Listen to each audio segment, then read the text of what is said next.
welcome back to Game On. It's great to be back. I'm here with Cooper. We've got our summer sporting action coming up. Obviously, the new Colac Southwest cricket competition kicked off this week and looks like a pretty interesting spectacle. Yeah, definitely. I mean, the Colac clubs probably have the wood over Southwest for the first round at least. Obviously, Cobden got over Simpson, but they were coming up from Colac's Div 2. So, yeah, it's going to be really interesting and exciting. You obviously play with Bukar. Yes. You've probably got a Southwest sort of lean. What did you think for the week? No, it was pretty interesting. Obviously, there was some pretty high scores. There was a few close games like Stonyford and Heytesbury had a close game.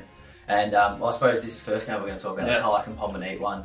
I suppose if it wasn't for Sam Mulgrew there, that could have been a different story. He was obviously the standout for Colac. He scored 121 runs in the win over Pombanite. Yeah, definitely. But it probably wasn't all smooth sailing for Colac with the bat. I was talking to Will Riddell yesterday, and obviously he had a tough start to his campaign, a first baller, which is never what you want. But then the other opener, Liam Cunningham, he went early, a couple of overs later, and yes, Colac sort of crawled to 6 for 103 before Andrew Chambers came in and sort of helped steady the ship, which was good. They put on, I think it was 94 or something like that, and then Sam Mulgrew got out, and then Charlie Surin chipped in with 23 not out, which was handy in the end. Pombanite had both Fernandos. They took 4 wickets each, which meant it was they had enough on the board for the back end of the innings and the bowling innings, and then Darcy Spence obviously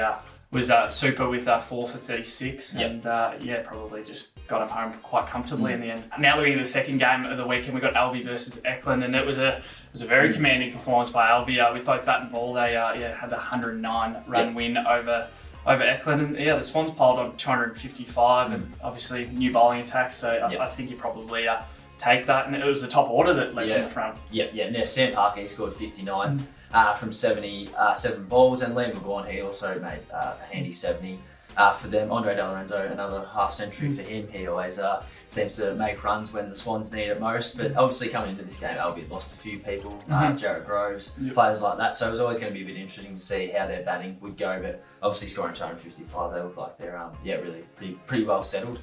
There. Yeah, I was talking to skipper Tim McKay on the weekend, and he actually thought they left a few out there, and I can probably see where he's coming from with those starts.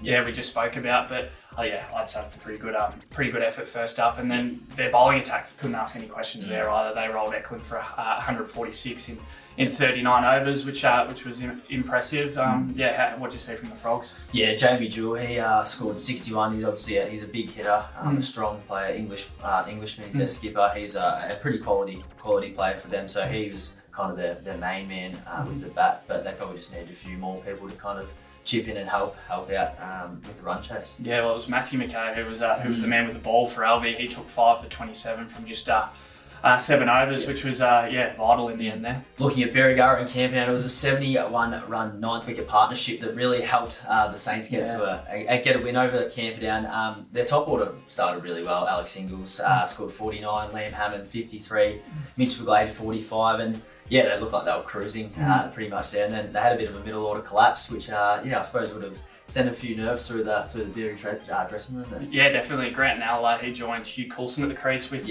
the side at 8 for 200 with about 9 overs to go, which is solid enough. But they probably definitely needed a few more and at least bat out the overs, and they did exactly that. The pair put on 71 together. Nell blasted 42 from 28 deliveries, and Coulson was just composed with his 33 from 40. And I suppose it was a bit of an all-round effort from Camperdown with the ball. They had James O'Neill, Noah Ritchie, Shane Wilson, and Jai McLaughlin. They all took multiple wickets, which is obviously impressive. It's handy if you've got a good spread of wicket takers for them. It was Jai McLaughlin. He looked like he could have really won Camperdown in that game.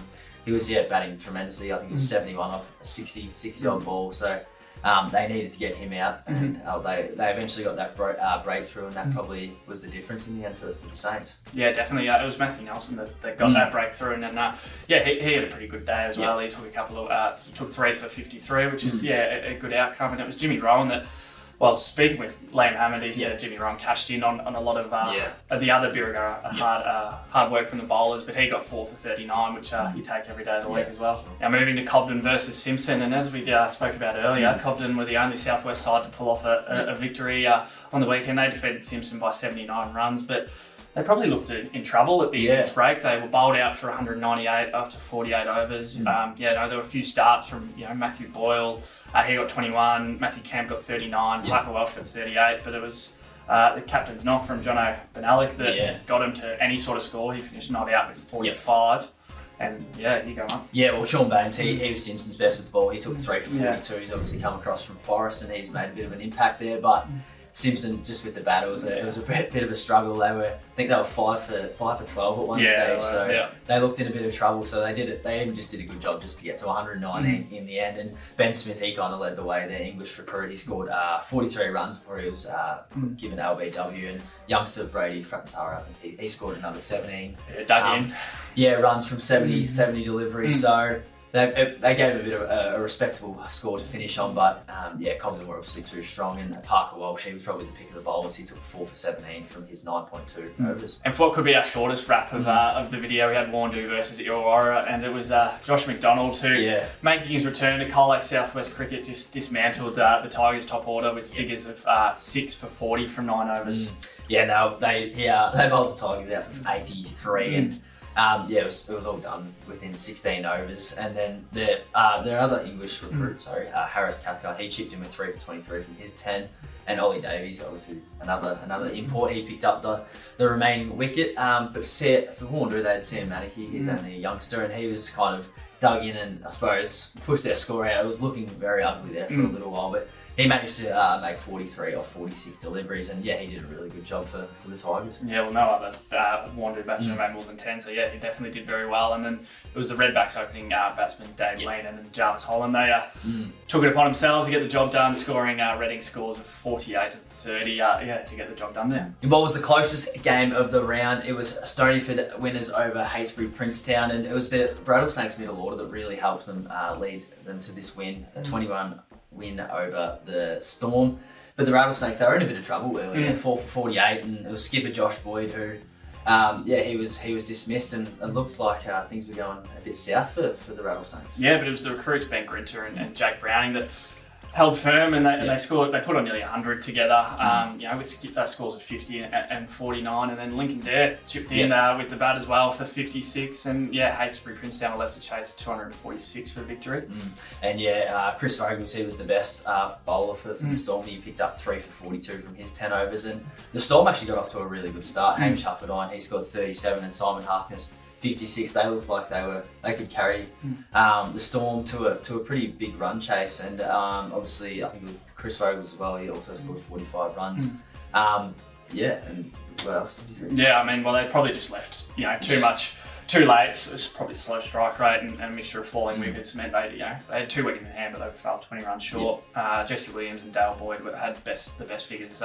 For Stonyford with 2 for 40 and 2 for 57. Now for City United versus Bukar. City United looked to have erased last year's batting woes, defeating you guys really by 122. Nathan McNamara drove the Knights to a solid score of 5 for 46 with 97 not out. The Knights, they were just too good for us. Dylan Slater came back as well for them, and he looked like a class above. He was really good. He made a solid 54 off 64 balls, so he was looked really good. Nathan McNamara, as you said, he was hitting them all over the ground, and he really wound back the clock with a pretty big innings there. It just felt like we lacked a bit of, I suppose, firepower with the ball. I think we had 4 individual wicket takers on the day. We just couldn't really get going with the bat, so it was a bit of a frustrating one. Yeah, definitely. I think Henry Barber was really good with the new ball opening up for City United. He had 3 for 37, and then spoke about him earlier, but Dylan Slater was good with the ball. He was sound for 3 for 13, which just couldn't get them away, I suppose. Now to basketball, it was a bit of a mixed bag of results for the Colac Cookers. Men's and women's teams, they had 1 win and 1 loss each across the weekend. It was a bit of a slow start that kind of hurt the Cookers ladies side. They went down to 63 to 66 against Portland at Bluewater on Saturday, and Portland jumped out to a really solid, I think it was a 9-point lead at the first half, and Colac rallied and cut the margin back in the third, but they just weren't. It wasn't quite enough for them to get back into the game. Yeah, Coach Brian Menzies sort of said that every time they got back in with 2 or 3 points, that Portland would jump back out to 7 or 9. So. Yeah, a little bit disappointing, but strong performance. Yeah, Brian Menzies said that Nikki Clover, she put in a strong defensive performance against an opposition state representative, which was great for her confidence. And then, the team travelled to Mount Gambier on Sunday and had an emphatic sort of 69 to 74 win. Yep. And Kiara Foster, she really led the way. She scored 28 points. Indy Cameron and Millie Sibley, they capped off impressive weekends as well with 16 and 10 points respectively. And for the men's teams, they had a great win on Saturday night against Hamilton, defeating them by 21 points with Luca Gerber. He was the star. He scored 26 points for the Cookers. Yeah, well, it looks like he's really gone up another level. Obviously had a good year last year, but still so young and putting up big scores. But it was a bit of a reality check on the Sunday afternoon. It was a 43-point loss to Mount Gambier, which was a massive turnaround from the first 3 performances the Cookers put up. Luca Gerber again starred with 31 points in that game.